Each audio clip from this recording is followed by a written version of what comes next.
कान्ताकल्पतरुपस्य शिवा सिन्धु भैव च पतितानां पावनेभ्यो वैष्णवेभ्यो नमो नमः। जय श्री कृष्ण चैतन्य प्रभु नित्यानंद श्री अद्वैत गदाधर श्रीवासादि गौरभक्तवृन्द। हरे कृष्ण कृष्ण कृष्ण हरे हरे, हरे राम राम राम हरे। मुखं करोति वाचालं पंगुलं हयग्रीवं यत्कृपातमहं वन्दे परमानन्दमाधवं। श्री गुरुदेवतारिणं श्री चैतन्य ईश्वरं नमः।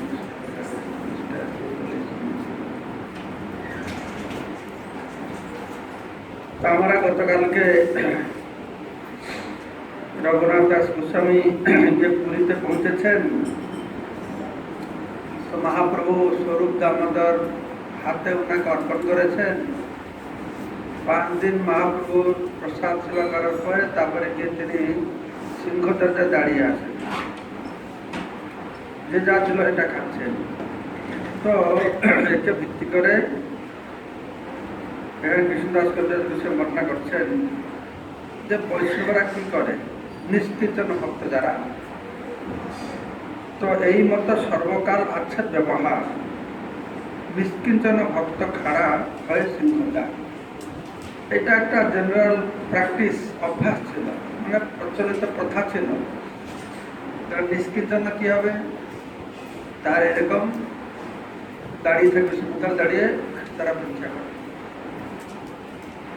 তো ব্যাপার হচ্ছে আমরা যখন এরকম বৈরাগীদের কথা শ্রবণ করি, অনেক সময় আমাদের মধ্যেও এরকম বৈরাগের কথা জাগে, কিন্তু সেই রকম বৈরাগ্য আচরণ করবার যোগ্যতা না থাকার সময় যদি আমাদের অনুকরণ করি, তাহলে এটা কিছুদিনের পরে ওই বৈরাগ্য হওয়ার থাকবে। অনেক দুর্যোগে পড়ে এইরকম সমস্ত যারা বৈরাগ্যবান রয়েছেন তাদেরকে অনুকরণ করতে চেষ্টা করে। কিন্তু আমাদেরকে দেখতে হবে যে কতটুকু বৈরাগ্য আমরা মধ্যে নিজেকে রাখতে পারি, কতটুকু তপস্যা করতে পারি। প্রভুপাদ বলছেন কলিযুগে ত্যাগ, তপস্যা, বৈরাগ্য মানুষ কি করবে? 4টা নিয়ম পালন করে থাকতে পারে, মনে করছে বড় তপস্যা, এটা বিরাট বড় তপস্যা, 4টা নিয়ম পালন করে। সেই জন্য এখানে বলা আছে যে একটা পারম্পরিক প্রথা ছিল। তারা কি করত? তারা সারাদিন বৈষ্ণবরা কীর্তন করত, স্বচ্ছন্দে জগন্নাথ দর্শন করত, কেউ ছত্রে মেঘে খেত, যে বা কিছু পায়, কেউ রাত্রে দীক্ষা লাগে সিংহদ্বারে যায়, ছত্রে দীক্ষা করে দিনের বেলা খেল। তাই এরকম বহু সাধু সন্ন্যাসীদেরকে আমরা দেখেছি। তো কিন্তু তাদের মধ্যে নকল সাধু আছে, কেউ আসল সাধু আছে। যেরকম আমি বললাম, এই হরিদ্বার ঋষিকেশে এখান থেকে অনেক বেঙ্গল থেকে গৃহস্থ লোকেরা গিয়ে সেখানে সন্ন্যাস পোশাক পরে দণ্ড ধরে মঠে গিয়ে খায়। সেটা তো কোনো লাভ হবে না। কিন্তু সেটাকে দেখে যে আসল সন্ন্যাসীদের নিন্দা করাটা, সেটাও ঠিক হবে না, এটা থাকতে পারে কেউ। তা আমরা কি করবো না, আমাদের যোগ্যতা দেখে আমরা সেরকম সাধন ভোজন করবো। আসলে প্রভুপাদ আমাদের যোগ্যতাকে ভালোভাবে বুঝতে পেরেছে, যোগ্যতা বুঝতে পারে একটা সুন্দর জীবনযাত্রার প্রণালী আমাদেরকে দিয়ে দিয়েছে। আমরা তাই এই সমস্ত শ্রবণ করে এই হঠাৎ রাতারাত বৈরাগ্য ভাব হয়ে যাওয়াটা ঠিক হবে। প্রভুপাদ যে জীবনযাত্রার প্রণালী দিয়েছেন, সেটাকে যদি আমরা নিষ্ঠা করে পালন করতে পারি, সেটাই বড় তপস্যার দৃষ্টান্ত, সেটাই বড় বৈরাগ্যের দৃষ্টান্ত। প্রভুপাদ একটা সুন্দর ব্যালেন্সড লাইফস্টাইল দিয়েছে।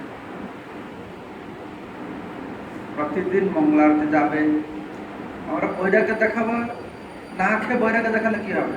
মঙ্গলারতি যাচ্ছে না, আমি না দেখে বৈরাগী দেখাবো, কি লাভ হবে? প্রতিদিন মঙ্গলার যাবে, তুমি তপস্যা করতে চাও, আরে দেখো তারা কত তপস্যা করছে, মাথা নিচু করে পা উপরে করেছে, বরফে বসছে, জলে ডুবে বসেছে। আরে এইরকম তপস্যা করা দরকার। আর ওই তপস্যা করতে চাও, তুমি 1 ঘন্টা 1 ঘন্টা বসে জব করো, তো এটা তো বিরাট তপস্যা একটা নাকি? তোমরা তো ঠেলায় পড়ে করছো, এখন হচ্ছে আনন্দ পেয়ে গেছে, ভালো লাগছে না? প্রথম অবস্থায় খুব মনে হয় কষ্ট, এবার আনন্দ লাগলে খুব সুন্দর ফ্রেশ, শান্ত বাতাবরণে ষোলোবেলা জব হবে, ভালো লাগে। কিন্তু প্রাথমিক অবস্থায় একটু কষ্ট হয়। তো এটা একটা তপস্যা, গ্রন্থ অধ্যয়ন করা তপস্যা। এগুলো তো সংযত মন দরকার, গ্রন্থ অধ্যয়ন হবে কি করে? তো প্রভুপাদ আমাদের একটা জীবনযাত্রা দিয়েছেন, জীবনযাত্রা প্রণালী দিয়েছেন, যার মধ্যে সুন্দর বালান্স সব রয়েছে। ইন্দ্রিয় নিয়ন্ত্রণ রয়েছে, প্রসাদ ছাড়া কিছু খাবার, এটা কম কথা নাকি এটা? তো ইন্দ্রিয় নিয়ন্ত্রণ করা হচ্ছে, সে ঠিক সময় উঠবে, ঠিক সময় ঘুমাবে, হ্যাঁ। আর সহিষ্ণুতা, অতগুলো মানুষের মধ্যে থাকা, কে কিরকম ব্যবহার করবে, এটা সত্যকে থাকতে হয়, অপরের সঙ্গে মন মিলিয়ে থাকতে হয়, এটা বিরাট তপস্যা।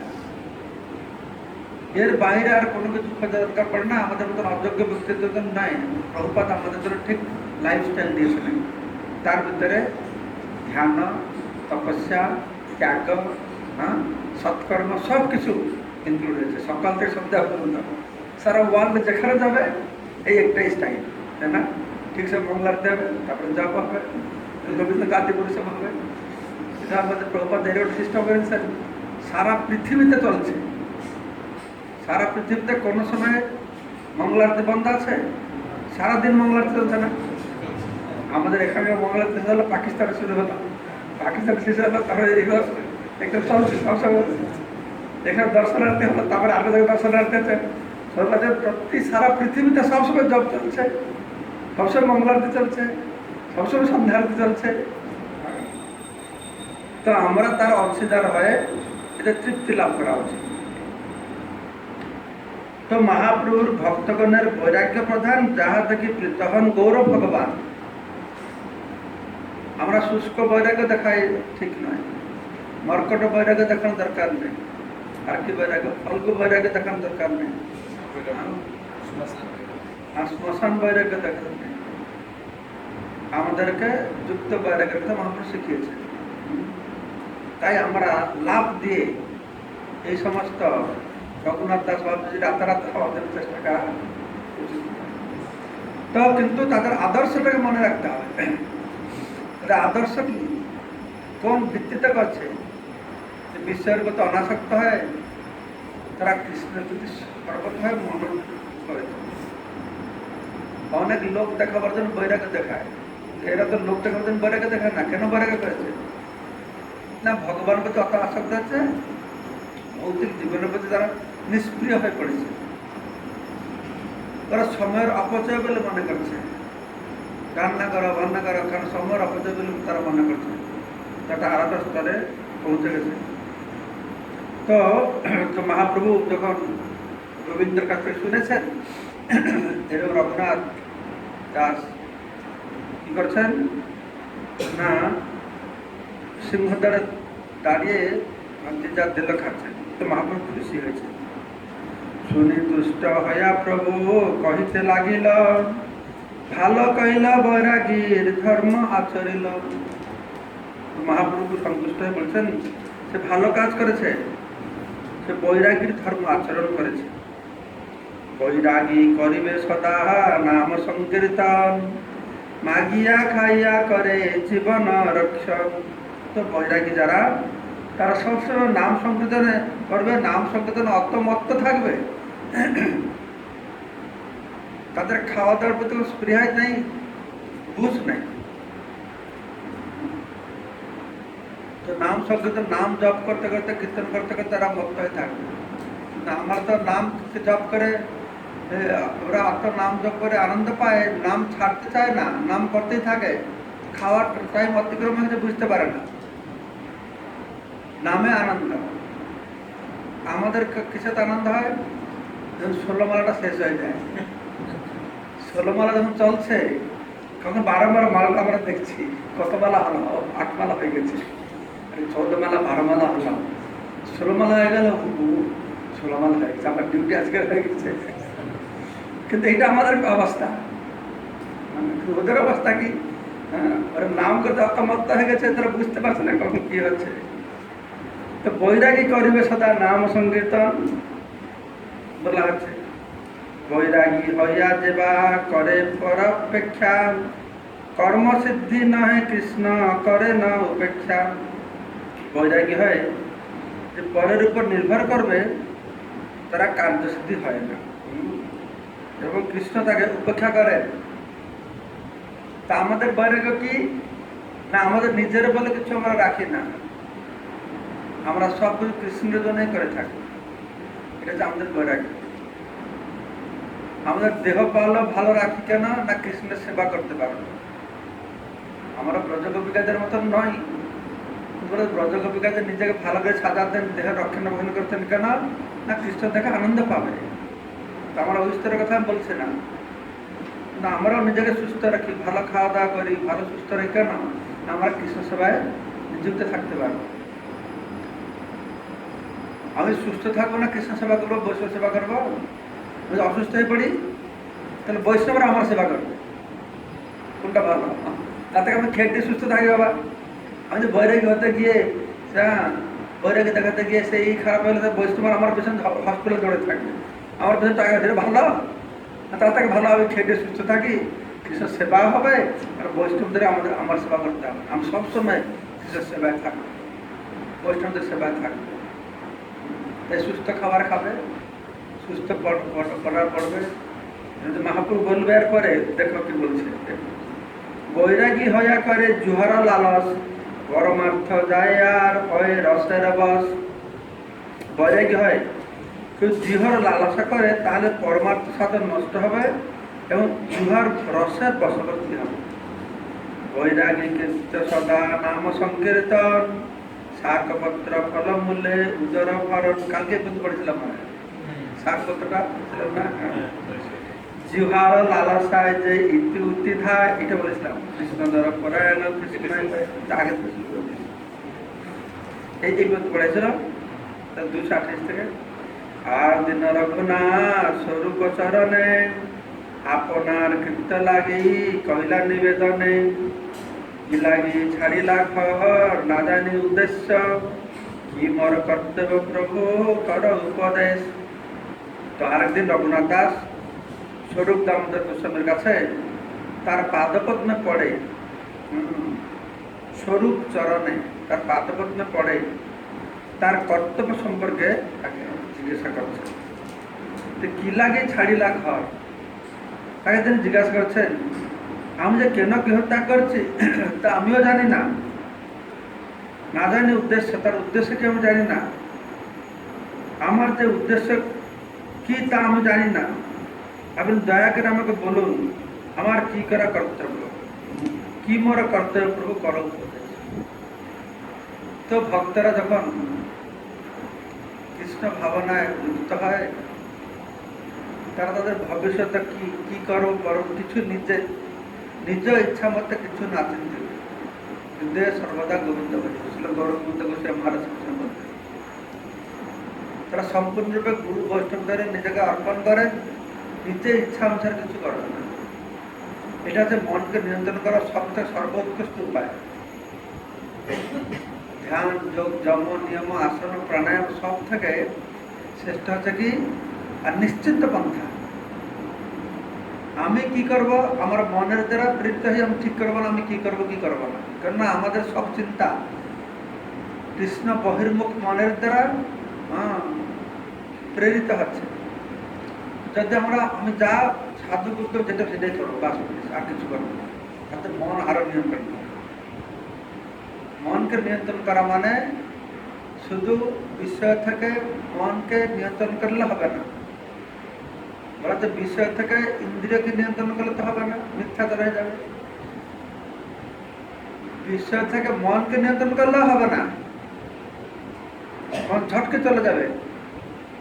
বিষয় থেকে মনকে দূরে রাখাটা বড় জিনিস নয়, বড় জিনিস হচ্ছে মনটাকে কি আমরা ভগবানকে যুক্ত করতে পেরেছি, সেটা হচ্ছে গুরুত্বপূর্ণ। তো ভক্তদের চেষ্টা, তারা বিষয় থেকে ইন্দ্রিয়কে দূরে রাখবে, বিষয় থেকে মনকে দূরে রাখবে, এটা মুখ্য উদ্দেশ্য নয়। তাদের মুখ্য উদ্দেশ্য হচ্ছে ইন্দ্রিয় আর মনকে কৃষ্ণের সেবায় লাগানো। ইন্দ্রিয় আর মনকে আমরা কৃষ্ণের সেবায় লাগাতে থাকবো, তখন অটোমেটিক্যালি ইন্দ্রিয় মন আর বিষয় থেকে দূরে যাবে। তোমরা হয়তো মনে করছো আমরা তো মহারাজ যতদিন ধরে করছি তবু তো মন ইন্দ্রিয় সিদ্ধি চলে যাচ্ছে, হ্যাঁ আমাদের কৃষ্ণ লাগিয়েছে। কিন্তু প্রভুপাদ বলছেন আমরা অনাদিকাল থেকে আমাদের মন ইন্দ্রিয় বিষয়ের পিছনে পড়ে আছে, অনাদিকাল থেকে পড়ে আছে। সেই তুলনায় আমরা কতটুকু ভগবান কৃষ্ণের কাছে আত্মসমর্পণ করেছি, করি না তাই পর্যন্ত করার চেষ্টা করছি, তাই না? আমরা মনকে ইন্দ্রিয়কে ভগবান কাছে সমর্পণ করেছি না করার জন্য চেষ্টাটা করছি। আমাদের মন ইন্দ্রিয় সমর্পণই হয় না। তো অনাদিকাল যে আমরা ভগবত বহির্মুখ রয়েছি, তো সেই অভ্যাসটা কি করে চলে যাবে? তো তাড়াতাড়ি কি করে চলে যাবে? কিন্তু চলে না গেলেও যেহেতু আমরা ভগবানের চরণকমলে আছি, পূর্ব অভ্যাসবশত আমাদের মন ইন্দ্রিয় বিষয়ের প্রতি গেলেও যদি আমরা ভগবান সাধুগুরু বৈষ্ণবদের চরণকে ধরে রাখি, তাহলে কোনো না কোনো দিন আমরা নিস্তার পাবো। সাধুগুরু চরণটা পরিত্যাগ করে দিলাম, তাহলে বাস হয়ে গেল। প্রভুপাদ দৃষ্টান্তে বলছে এই পাখাটা চলছে, কেন চলছে না? ইলেকট্রিক কানেকশন আছে, সুইচ অফ করে দেবে আর ইলেকট্রিক কানেকশন আছে, কানেকশন নেই, কিন্তু পাখাটা তবুও চলছে। ঠিক সেই রকম ভগবান সঙ্গে যুক্ত হলে মায়ার সঙ্গে কানেকশন থাকে না, কিন্তু এই যে মায়ার গতিতে আমরা চলছিলাম, তাকে আমি কলেজে পড়েছি ফোর্স অফ ইনার্সিয়া বলে, ফোর্স অফ ইনার্সিয়া। এই সাইকেলে যাচ্ছে, ব্রেক দিলে সাইকেল তখন আগে চলে যায়, তো সেজন্য আমাদের ভিতরে থাকবে, তাতে বিভ্রান্ত না হয়। আমাদের বেশি চেষ্টা করতে হবে কিন্তু সবসময় কৃষ্ণের সেবা, মনকে ইন্দ্রিয়কে কৃষ্ণের সেবা লাগাবো, মনকে ইন্দ্রিয়কে বিষয় থেকে দূরে রাখবো। এই চেষ্টা থেকে বেশি চেষ্টা করব মনকে ইন্দ্রিয়কে ভগবানের সেবায় লাগাবো, তাহলে ইজিলি আমরা আস্তে আস্তে সেখানে পৌঁছাতে পারবো। তো সেটা বলছেন যে আপনি কি বলছেন বলুন, আমার কি কর্তব্য, যেটা বলছিলাম। আমরা সবসময় সাধুগুরু বৈষ্ণবরা যেটা বলবে সেটা আমার কথা, বাস, আর কোনো কথা না, নিজের ইচ্ছা বলতে কিছু না থাকলে। প্রভুর আগে কথা মাত্র না কহে রঘুনাথ, স্বরূপ গোবিন্দ দ্বারা কহায় নিজ বাত। রঘুনাথ উপবাস ছিলেন, মহাপুরুষ তাকে অত ভালোবাসতেন, প্রেম স্নেহ করতেন, কিন্তু মহাপুরুষ না গেলে ও সাহস করে মহাপুরুষ সামনে যেতে পারতেন। তো স্বরূপ দামোদর গোবিন্দ দ্বারা দিয়ে তার নিজের কথা মহাপুরুষকে জানাতেন। প্রভুর আগে স্বরূপ নিবেদিলা আর দিনে, রঘুনাথ নিবেদয় প্রভুর চরণে। কি মোর কর্তব্য মুই না জানি উদ্দেশ্য, আপনি শ্রীমুখে মোরে কর উপদেশ।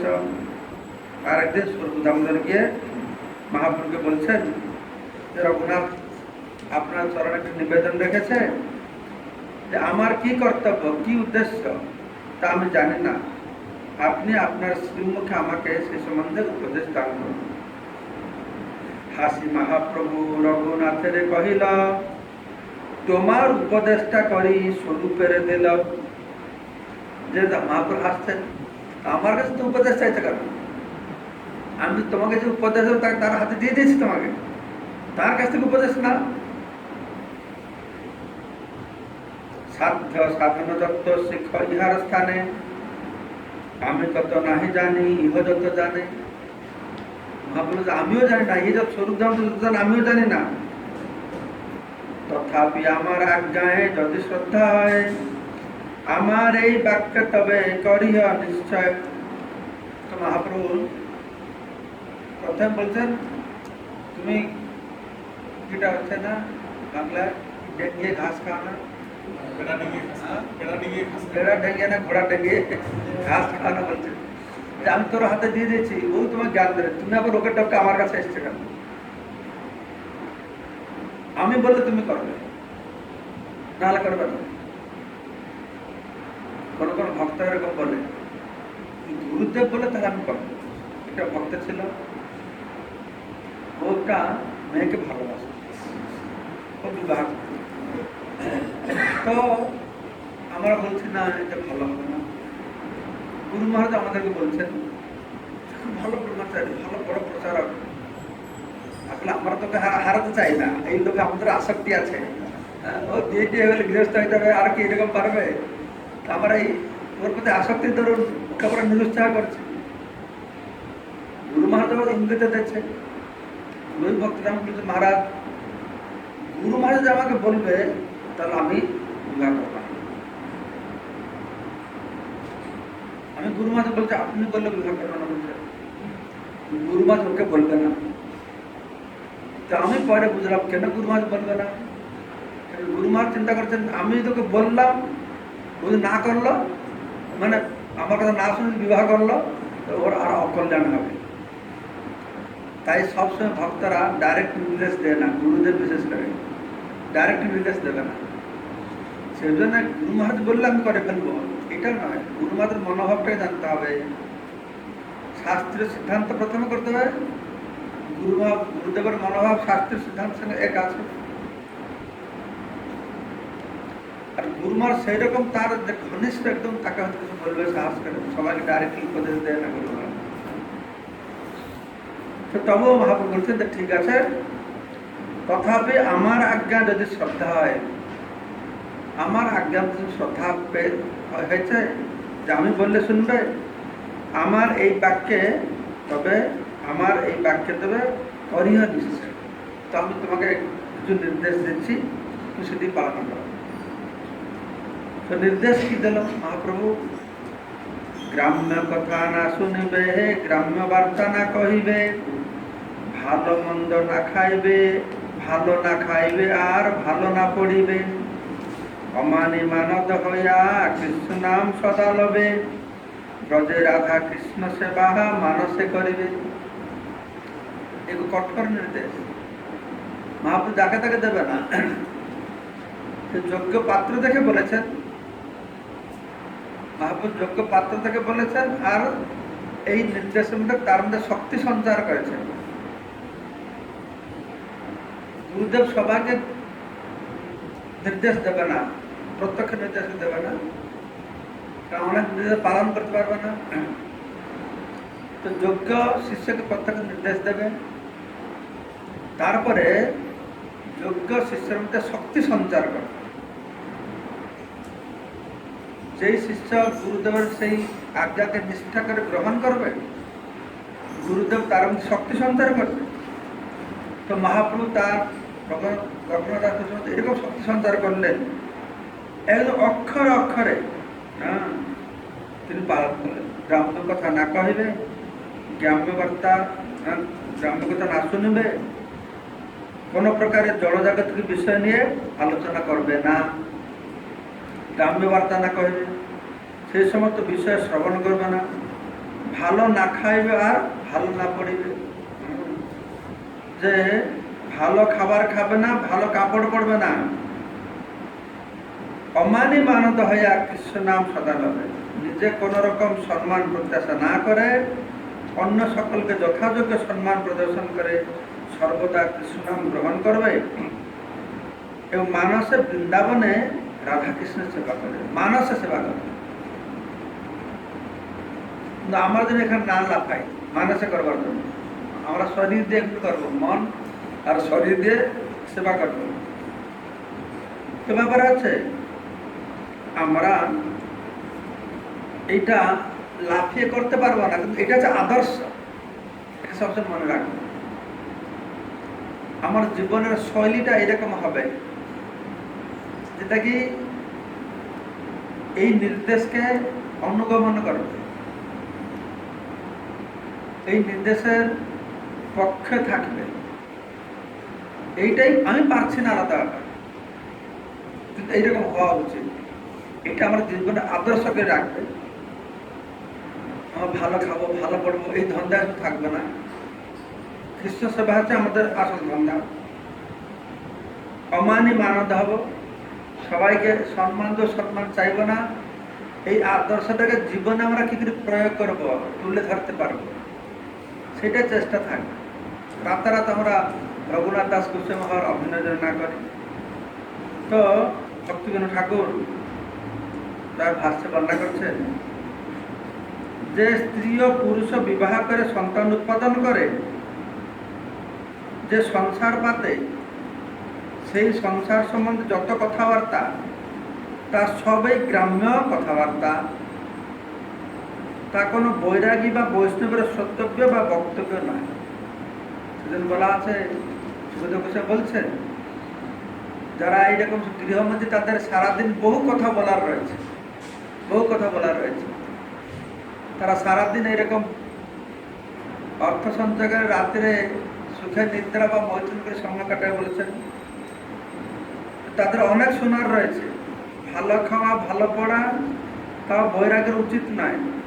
পরের প্রতি সম্মান ও স্বয়ং অমানি হয়, সর্বদা কৃষ্ণ নাম করা, মানসে ব্রজে রাখা, কৃষ্ণ সেবা করা, এটি বৈরাগী, সেটা হচ্ছে জীবনের শেষ লক্ষ্য, এটা হচ্ছে আদর্শ।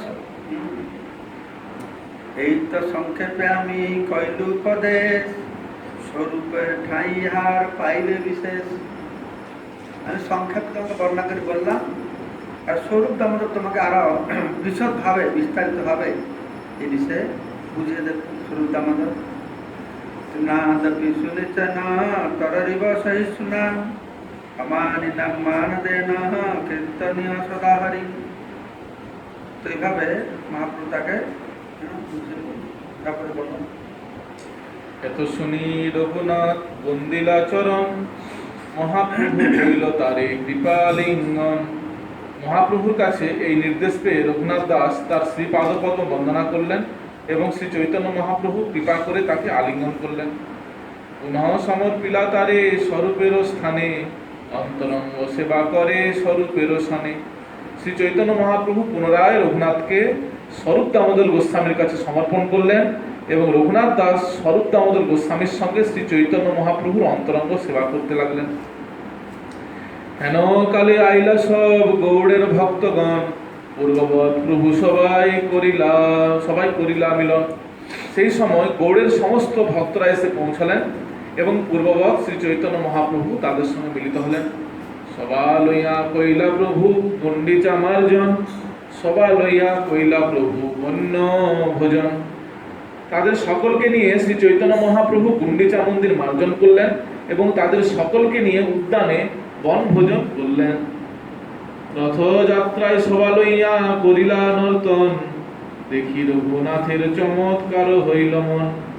রথযাত্রায় শ্রী চৈতন্য মহাপ্রভু তাদের সকলকে নিয়ে নৃত্য করলেন এবং তা দেখে রঘুনাথ দাস অন্তরে চমৎকৃত হলেন। রঘুনাথ দাস যবে সবারে মিলিলা, অদ্বৈত আচার্য তারে বহু কৃপা কইলা। রঘুনাথ দাস যখন তাদের সকলের সঙ্গে মিলিত হলেন তখন অদ্বৈত আচার্য প্রভু তাকে বহু কৃপা করলেন। শিবানন্দ সেন তারে কহেন বিবরণ, তোমার লইতে তোমার পিতা পাঠাইল 10 জন, তোমারে পাঠাইতে পত্রী পাঠাইলা মোরে, ঝাঁকড়া হইতে তোমা না পাইয়া গেল ঘরে।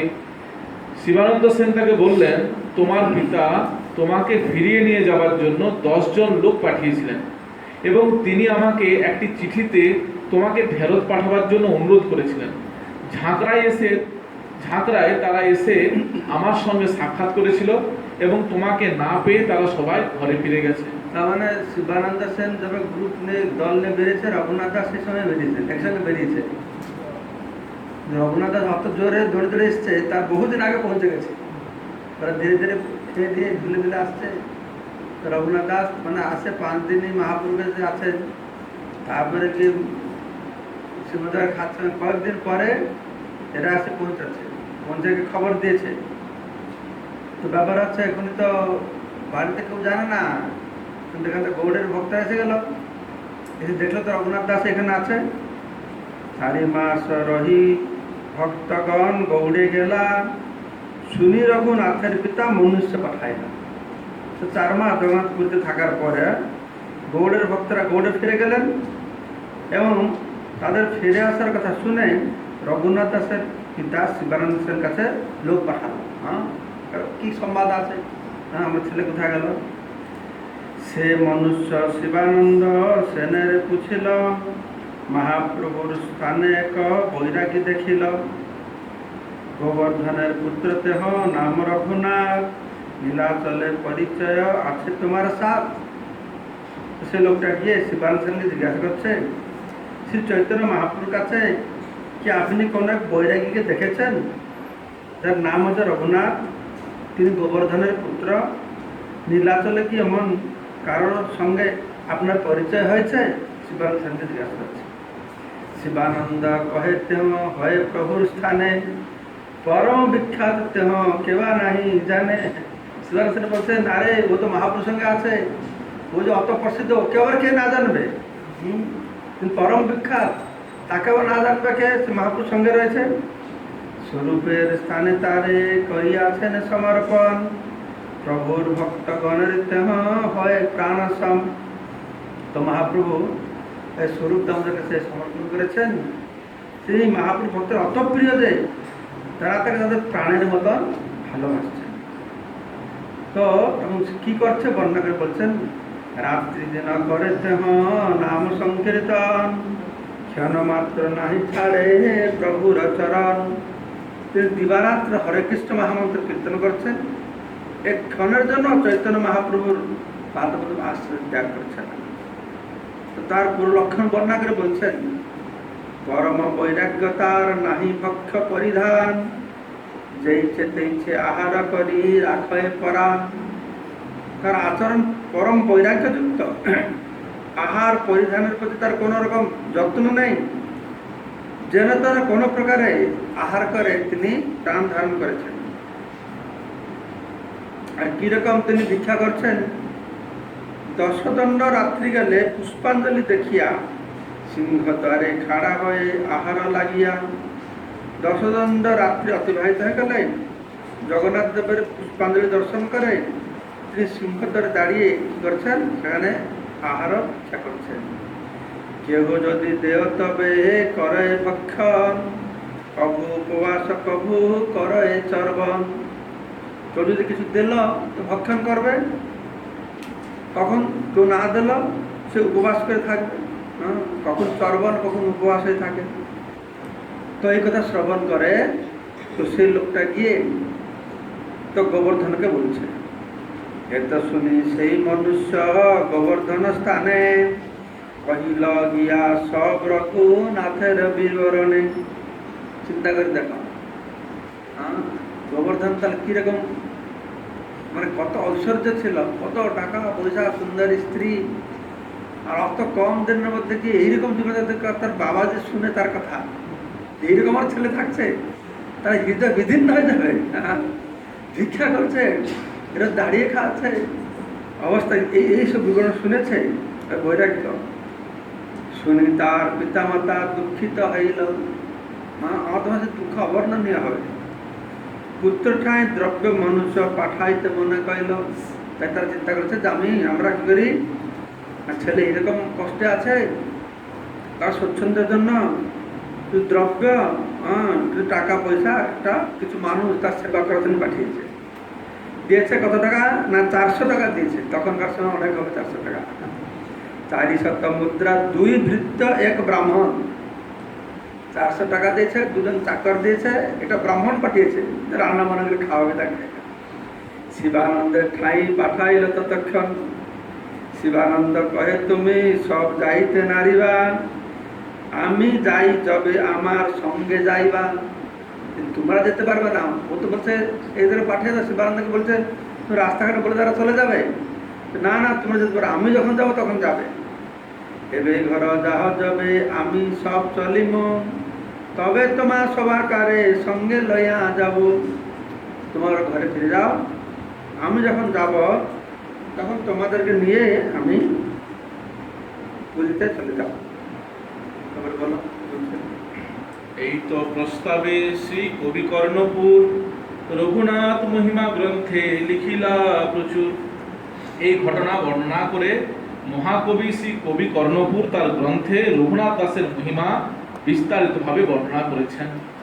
আচার্য যদুনন্দন সুমধুর শ্রী বাসুদেব প্রিয় তৎশিষ্য রঘুনাথ ইত্যাদি গুণ প্রাণাধিক মাতৃসাম শ্রী চৈতন্য কৃপাতিরেক সতত স্নিগ্ধ স্বরূপানুব বৈরাগ্যৈকর নিধীর্ণ কুশ্য বিদিত নীলাচলে তিষ্ঠতাম। শ্রী বাসুদেব দত্তের প্রিয় পাত্র অতি সুমধুর মূর্তি যদুনন্দন আচার্য তার শিষ্যই রঘুনাথ দাস। তার গুণে তিনি আমাদের সকলেরই প্রাণাদিক এবং তিনি শ্রী চৈতন্য মহাপ্রভুর প্রচুর কৃপার প্রভাবে সতত স্নিগ্ধ, স্বরূপ দামোদর গোস্বামীর প্রিয় এবং বৈরাগ্যের সমুদ্র সদৃশ। নীলাচলে যারা বাস করেন তাদের মধ্যে কে বা তাকে না জানেন? এই শ্লোকটি শ্রী কবি কর্ণপুরে চৈতন্য চন্দ্রদের নাটক থেকে উদ্ধৃত। যশ সর্বলোকৈক মনোভিরুচ্চা সৌভাগ্য ভূকাচিত কৃষ্টপচ্চা যত্রায়মারোপণ তুল্য কালম তৎপ্রেম সাখী ফলবান তুল্য। যেহেতু শ্রী রঘুনাথ দাস গোস্বামী সমস্ত ভক্তদের অত্যন্ত প্রিয়, তাই তিনি সহজেই এক অনির্বচনীয় কর্ষণ ব্যতিরেকে পক্ক সৌভাগ্যের ভূমিতে পরিণত হয়েছিলেন। যেখানে শ্রী চৈতন্য মহাপ্রভু বীজ বপন করেছিলেন এবং তৎক্ষণাৎ সেই বীজ শ্রী চৈতন্য মহাপ্রভুর অনুরূপ প্রেমরূপ বৃক্ষে পরিণত হয়ে বলবান হয়েছিল। এখানে বলা আছে যেহেতু রঘুনাথ দাস গোস্বামী সমস্ত ভক্তের অত্যন্ত প্রিয় ছিলেন, তাই তিনি সহজেই এক অনির্বচনীয় কর্ষণ ব্যতিরেকে পক্ক সৌভাগ্যের ভূমিতে পরিণত হয়েছিলেন। উৎসর ভূমি আছে না, শক্ত ভূমি আছে, সেখানে বীজ বপন করলে কিছু হবে? কিছু হবে না। কিন্তু এখানে বলা আছে কি যেহেতু রঘুনাথ দাস সমস্ত ভক্তের প্রিয় হয়েছেন, তো প্রিয় হয়েছেন তাই সহজেই এক অনির্বচনীয় ভাষায় প্রকাশ করা যাবে না, মানে কর্ষণ ব্যতিরেকে চাষ না করে পক্ক সৌভাগ্যের ভূমিতে পরিণত হয়েছেন এই বৈষ্ণবের দর্শনের কৃপার দরুন। আর সেখানে কি করেছেন? আর যেখানে চৈতন্য মহাপ্রভু বীজ রোপণ করেছেন, কিসের বীজ রোপণ করেছেন? ভক্তি বীজ রোপণ করেছেন। আর তৎক্ষণাৎ সেই বীজ শ্রী চৈতন্য মহাপ্রভু অনুরূপ প্রেমরূপ বৃক্ষে পরিণত হয়েছে, হয়ে বলবান হয়েছে। শিবানন্দ জয়ছে সেই মনুষ্য কহিলা কর্ণপুর সেই রূপে শ্লোক বর্ণিলা। শিবানন্দ সেন যেভাবে রঘুনাথ দাসের পিতা কর্তৃক প্রেরিত সেই বার্তাবাহককে বলেছিলেন, ঠিক সেইভাবে কবি কর্ণপুর এই শ্লোক বর্ণনা করেছেন। বর্ষান্তরে শিবানন্দ চলে নীলাচলে রঘুনাথের সেবক বিপ্র তার সঙ্গে চলে। পরের বছর শিবানন্দ সেন যখন জগন্নাথপুরীতে যাচ্ছিলেন, তখন রঘুনাথ দাসের সেবক এবং বিপ্র তার সঙ্গে গিয়েছিলেন। সেই বিপ্র ভৃত্যচারী শত মুদ্রা লইয়া নীলাচলে রঘুনাথে মিলিলা আসিয়া। সেই বিপ্র এবং ভৃত্য 400 মুদ্রা নিয়ে নীলাচলে এসে রঘুনাথ দাস গোস্বামীর সঙ্গে সাক্ষাৎ করলেন। রঘুনাথ দাস অঙ্গীকার না করিল, দ্রব্য লইয়া দুইজন তাহাই রহিল। রঘুনাথ দাস তার পিতার প্রেরিত ভৃত্য এবং অর্থ গ্রহণ করলেন না। সেই ভৃত্য এবং ব্রাহ্মণ সমস্ত দ্রব্য নিয়ে সেখানেই রইলেন। তবে রঘুনাথ করি অনেক যতন, মাসে 2 দিন কইলা প্রভুর নিমন্ত্রণ। তখন রঘুনাথ দাস গোস্বামী মাসে 2 দিন শ্রী চৈতন্য মহাপ্রভুকে নিমন্ত্রণ করে অনেক যত্নে তাকে প্রসাদ গ্রহণ করাতেন। 2 নিমন্ত্রণে লাগে কৌড়ি অষ্টপন, ব্রাহ্মণ ভৃত্য ঠাঁই করেন এতে গ্রহণ। শ্রী চৈতন্য মহাপ্রভুকে 2 দিন নিমন্ত্রণ করতে তার 640 কড়ি অর্থাৎ 8 আনা লাগতো। রঘুনাথ দাস কেবল তাই সেই ব্রাহ্মণ ও ভৃত্যের কাছ থেকে গ্রহণ করতেন। এই মতো নিমন্ত্রণ বর্ষ 2 কইলা, পাছে রঘুনাথ নিমন্ত্রণ ছাড়ি দিলা। এইভাবে রঘুনাথ দাস 2 বছর ধরে শ্রী চৈতন্য মহাপ্রভুকে নিমন্ত্রণ করেছিলেন এবং তারপর তিনি নিমন্ত্রণ করা বন্ধ করে দিলেন। মাস 2 যবে রঘুনাথ না করে নিমন্ত্রণ, স্বরূপে পুছিলা তবে সচির নন্দন। তো এরকম তো মহাপ্রভু মাঠে দুইবার নিমন্ত্রণ পাচ্ছিলেন। তারপরে রঘুনাথ দাস দেখছে এটা তো আমরা অহংকার বাবার টাকায় খাওয়াচ্ছে, বন্ধ করে দিয়েছে। তো মহাপ্রভু সে নিমন্ত্রণ না পেয়ে তো স্বরূপ দামকে জিজ্ঞাসা করছেন যে কি হলো, প্রভু কেনে আমায় নিমন্ত্রণ ছাড়ি দিল, রঘুনাথ আমাকে কেন নিমন্ত্রণ করছে না? স্বরূপ কহে মনে কিছু বিচার করিল। তার মনে কিছু এরকম বিচার এসেছে। কি বিচার এসেছে না, বিষয় দ্রব্য লয়া করি নিমন্ত্রণ, প্রসন্ন না হয়ে ইহায় জানি প্রভুর মন। তো রঘুনাথ চিন্তা করছেন আমি যে বিষয়ের দ্রব্য নিয়ে মহাপ্রভুকে নিমন্ত্রণ করছি তাতে হয়তো মহাপ্রভু প্রসন্ন না, এই চিন্তা করছে। মোর চিত্ত দ্রব্য লইতে না হয় নির্মল, এই নিমন্ত্রণ দেখি প্রতিষ্ঠা মাত্র ফল। আর কি চিন্তা করছেন না, রঘুনাথ মনে মনে চিন্তা করছে এই বিষয়ের দ্রব্য গ্রহণ করার ফলে আমার হৃদয় নির্মল হয় না, বরঞ্চ এই নিমন্ত্রণ করার প্রতিষ্ঠা, প্রতিষ্ঠার ভাব এসে যাচ্ছে, এরকম মনে করছে। তো মহাপ্রভু কিন্তু ভালোবাসা আমার কথা শুনে আসছেন, নিমন্ত্রণ থেকে এসছেন। উপরোধে প্রভু মোর মানে না নিমন্ত্রণ, না মানিলে দুঃখী হইবে ক মূর্খজন। আমার অনুরোধে চৈতন্য মহাপ্রভু আমার নিমন্ত্রণ স্বীকার করছেন, তিনি জানেন যে তা না হলে আমার মতন মূর্খ লোক দুঃখিত হবে। আমি তাকে মূর্খ, তো আমি দুঃখ পাবো, আমি বুঝি না এটা বিষয়ের অন্ন। মহাপ্রভু প্রসন্ন হচ্ছে না, কিন্তু মহাপ্রভু না আসলে আমি দুঃখ পাবো। তো এই জন্যই মহাপ্রভু কি করছে, মানে আমার কথা রক্ষা করে তিনি আসছেন। এইরকম রঘুনাথ দাস বিচার করছেন। এত বিচারিয়া নিমন্ত্রণ ছাড়ি দেল, শুনি মহাপ্রভু হাসি বলিতে লাগিল, বিষয় অন্ন খাইলে মলিন হয় মন, মলিন মন হইলে নহে কৃষ্ণের স্মরণ। তো মহাপ্রভু তিনি হাসতে হাসতে বলছেন বিষয় অন্ন খাইলে মলিন হয় মন, বিষয়ের অন্ন খাইলে মন মলিন হবে, আর মলিন মনে কোনোদিন কৃষ্ণের স্মরণ করা যাবে না। বিষয়ের অন্ন হয় রাজস নিমন্ত্রণ, দাতা ভক্তা দুহার মলিন হয় মন। তো ভগবান সঙ্গে গুরুদেবের সঙ্গে যদি সম্পর্ক দৃঢ় থাকে শিষ্যের, তাহলে গুরুদেবের মন শিষ্য বুঝতে পারে। রঘুনাথ কি করে বুঝতে পারলো? স্বরূপ দামোদর বলছে, মহাপুরুষ এটাকে সমর্থন করছে, তো রঘুনাথ এটা চিন্তা করছে, তো মহাপুরুষ সেটা স্বীকার করছেন। হ্যাঁ, বিষয়ের অন্ন খালে মন মলিন হবে, দাতা ভক্তার দুহার মলিন হবে মন। রাজস্ব নিমন্ত্রণ, এটা রাজস্ব নিমন্ত্রণ। ভক্ত ঠাকুর বলছেন 3 প্রকার নিমন্ত্রণ আছে, সাত্বিক, রাজসিক, তামসিক। বিশুদ্ধ বৈষ্ণব নিমন্ত্রণ সাত্বিক, বিষয় পুণ্যবান ব্যক্তির অন্ন রাজস্বিক, আর পাপিষ্ঠের অন্ন হচ্ছে তামসিক। ইহার সংকোচ আমি অতদিন নিল, ভালো হইল জানিয়া আপনি ছাড়ি দিল। রঘুনাথ দাসের যেতেই মানে কি করেছিল, মনে করছিল যে সত্য। রঘুনাথ দাস কি বলছেন যে উপরাধে প্রভু মোর মানে না নিমন্ত্রণ। উপরাধে মানে কি, আমার অনুরোধ রক্ষা করতে মহাপুরু আসছেন। মহাপুরুষকে তো বলছেন ইহার সংকট আমি অতদিন নিল। রঘুনাথ দাস অত উৎসাহে ডাকছে, আমি না বলে কি মনে করবে, তো নিমন্ত্রণ রক্ষা করছি, কিন্তু ভালো হইল জানিয়ে আপনি ছাড়ি দিল। এই যে কথা খুব বোঝা মুশকিল। মহাপুরুষ নিমন্ত্রণ ভালোই করছিল, নিজেদের স্তর আলাদা। ও বলছে না আমি নিমন্ত্রণ ঠিক নয়, মহাপ্রভু বলছে এটাও ঠিক করেছ, নিমন্ত্রণ করছে না।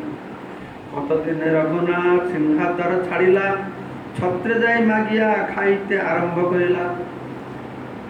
তারপর থেকে মানে সিংহদ্বার দাঁড়িয়ে দাঁড়িয়ে খাচ্ছিল, তা কিছুদিন পর দেখা গেল সিংহদ্বার না দাঁড়িয়ে তিনি কি করছেন, অন্নদান ছত্র দেওয়া হয়, শিক্ষা দেয়, সেখানে খাচ্ছেন। তো মহাপ্রভু আর রঘুনাথকে দেখতে পাচ্ছেন না সেখানে। গোবিন্দ পাস শুনি প্রভু পুছে না স্বরূপের, না গোবিন্দ এসে মহাপ্রভু তো বলেছে।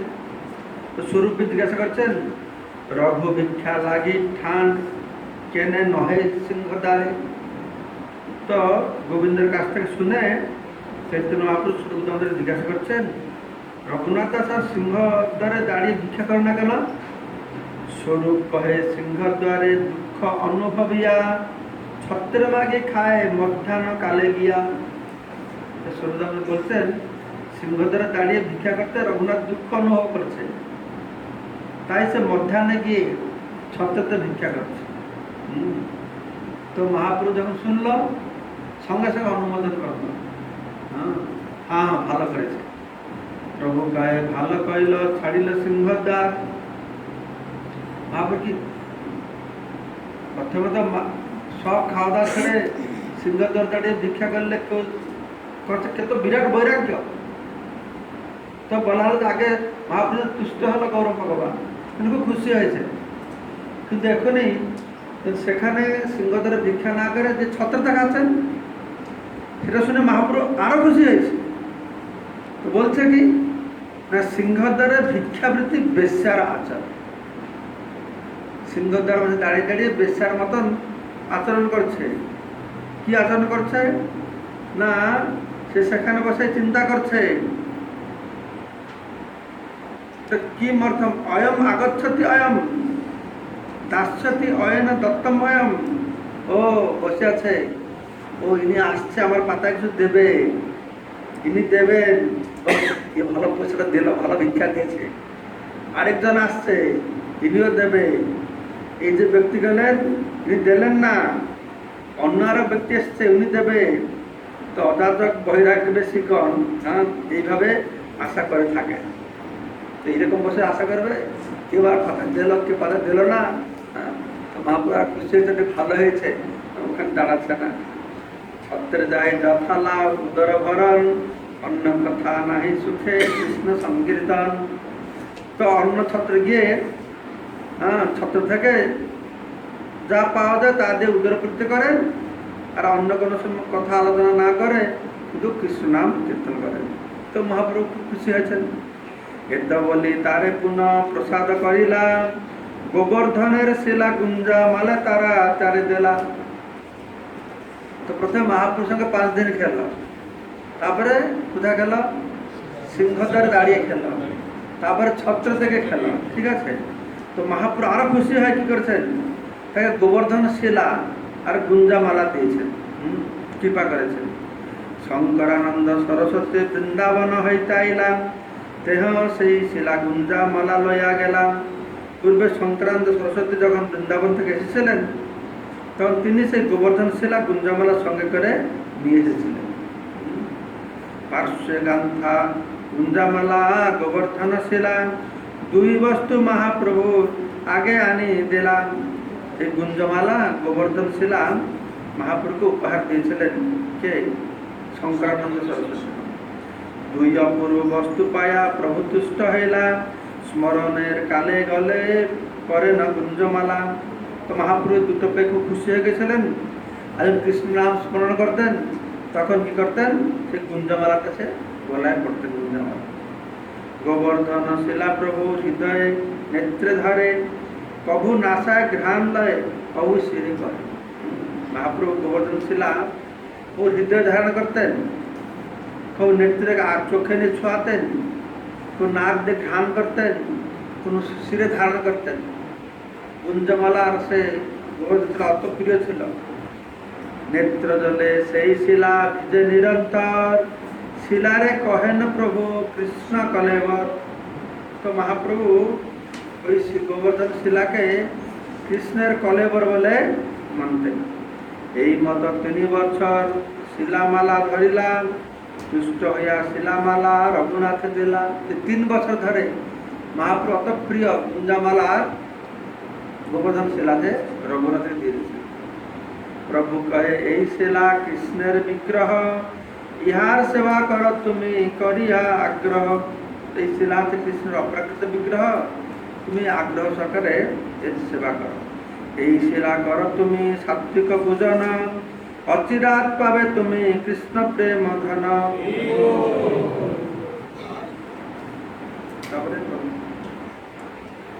শ্রী চৈতন্য মহাপ্রভু তাকে বললেন, তুমি একজন আদর্শ ব্রাহ্মণ রূপে সত্য গুণে এই শিলার পূজা করো, তাহলে অচিরেই তুমি কৃষ্ণ প্রেমধন লাভ করবে। এক পূজা জল আর তুলসী মঞ্জরি সাত্বিক সেবা এই শুদ্ধভাবে করি। এক পূজা জল আর তুলসী মঞ্জরি দিয়ে যখন শুদ্ধভাবে সেবা করা হয় সেটি সাত্বিক সেবা।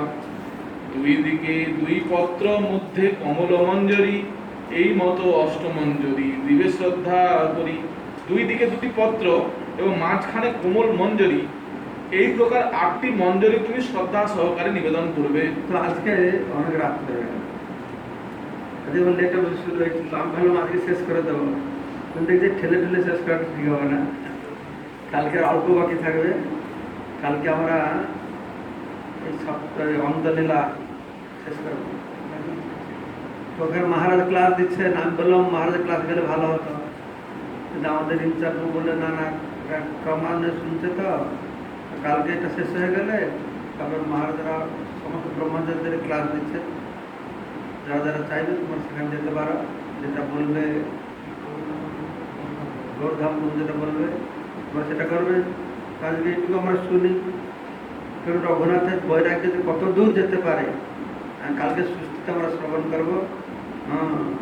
রঘুনাথ দাস গোস্বামী এটা আদর্শ জীবনযাপন করেছেন আমাদের জন্য, তাকে আমরা অনুকরণ করতে পারি না, কিন্তু তার আদর্শ আমাদের হৃদয়ে ধারণ করে রাখতে হবে।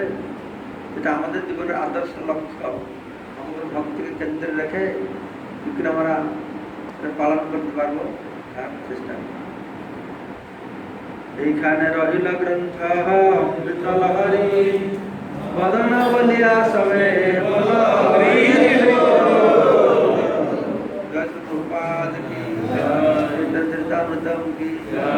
রঘুনাথ দাস গোস্বামী কি গৌর প্রেমানন্দে। আজকে মনে করি আমরা ষড়গোস্বামী মস্তকটা গাইতে পারি, ষড়গোস্বামী মস্তকটা কৃষ্ণ কীর্তন গান নর্তন